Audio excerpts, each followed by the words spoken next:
On a scale of 1 to 10, how fun is lying? Oh, 10. Okay. Okay, but if it's harmful, 0. If it's not gonna harm someone, 10 out of 10.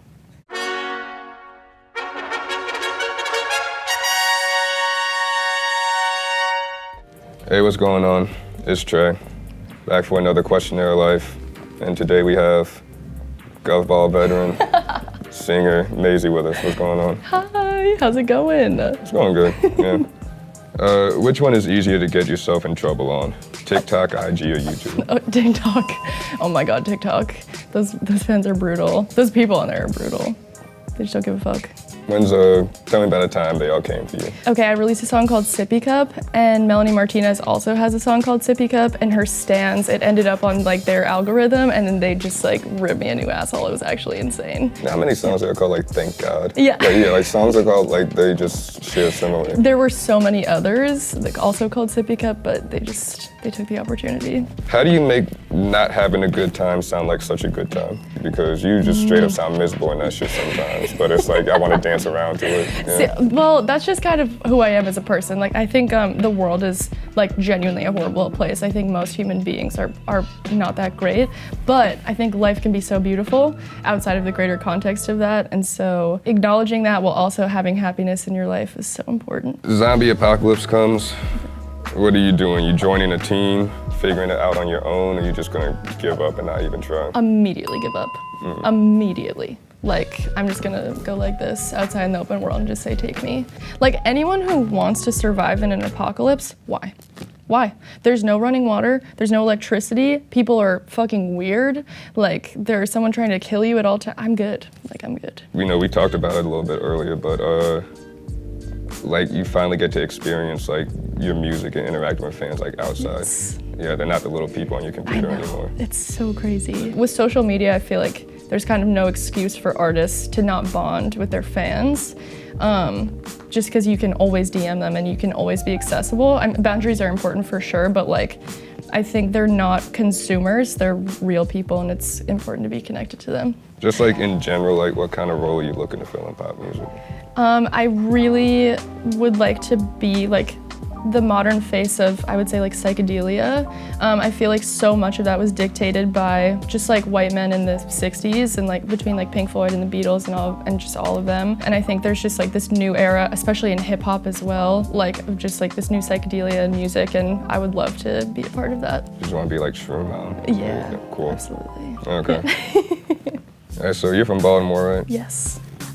What's the best crab delivery method? Crab cakes, soft shell or hard shell? Hard shell, absolutely. That's the way. Right. I'm not like a big crab cake person. Everyone in Maryland thinks I'm weird for that. That's okay. Where I'm from Maryland, I think you're weird for that. Okay, so, yeah. It's just kind of gross. It's just kind of gross. It's like a lump of it, and then you bake it with some breadcrumbs. I don't know, I'm good. I mean, that's what a hamburger is, just... Well, I'm vegetarian, so. Oh, well, fuck me. Yep. Okay.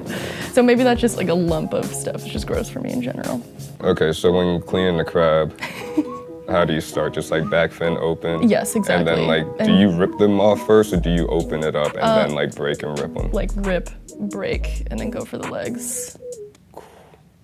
Okay. Is that bad? I just got a different technique. Like I get into big arguments with people about Really? this, like sitting down eating crabs. What's yours? All right, back fin crack. Yep. Top crack. Okay. And like you get it all opened up first. You clean out all like the gunk and the shit. So you're not eating as you go. You're like storing it all for later. Oh yeah, no, yes. Okay. Let's take care of like, this part first, Got and then it. we could just enjoy the rest of it. That's really methodical and thinking long term, and that's awesome. You've talked about like your music being kind of just like about the transition into adulthood and stuff. What's one thing children have now that they don't realize they're gonna miss once they become adults? Nap time, paying no bills, or just the free time in general? I would say paying no bills. That's the biggest one for me. It's kind of wild how life changes once you understand what money is. Yeah, man. It just like, it changes your entire worldview, honestly. So as you're transitioning into adulthood, like, what do you want it to look like? That's a really good question. I think the first thing for me right now is like being like financially stable, because like, you know, being an artist and like being independent as well, it's not like the most financially lucrative, and like there isn't a lot of like consistency in your day to day. So hopefully financially stable, and then I'll focus on being emotionally stable. That would definitely be the second. You've spoken about prison abolition before. That Yes. involves not calling cops up for shit Yes. that's not cops' business and all. Yep. Amongst other things, like a lot of people are really, really confused about abolition though. Like, Yeah. how do you think like the language could maybe be better around it, or like how to communicate like what a world without policing actually looks like? Like if you're relying on the federal government, I don't think you're gonna get anything from them because their interest is not on behalf of like the greater populace of the United States whatsoever. Being able to get people to realize that they can make the most change in their local communities and see the changes that they want via local legislature and via local organization, we can do so much more on behalf of abolition. So we talked a little bit about mutual aid, but like what's one thing you can do today to go help your neighbor out you might not have thought of? Mutual aid is always my go-to because it's so easy to just Google local organizers and what they're doing, and they're always so transparent. I would say if you're living in LA, water drop is like a huge thing right now. It's so hot and we have such a large unhoused population, and like it's very, very easy to just go out and physically hand people supplies, you know, basic human needs, because their basic human needs are not being met. 3 genres of music everybody needs to be raised on. I think jazz. That was like my first love in music overall. I think that's so important. Hip hop, because it's like the best genre of all time. And let me think. I think psychedelic rock, because or indie rock. I'm gonna say indie rock. Indie in general, just indie. There's some good stuff in indie music overall. But yeah, thank you for coming out. This was Thank great. you so much for having me. This was insane. Yeah, this is Mazie. I'm Trey. This was Questionnaire Life, and see you next time. What's worse, being a hypocrite, being a liar, or being loud and wrong? Ooh, loud and wrong. At the same time. Yeah, that's the worst one. If you're saying it with your chest and you're wrong, yikes.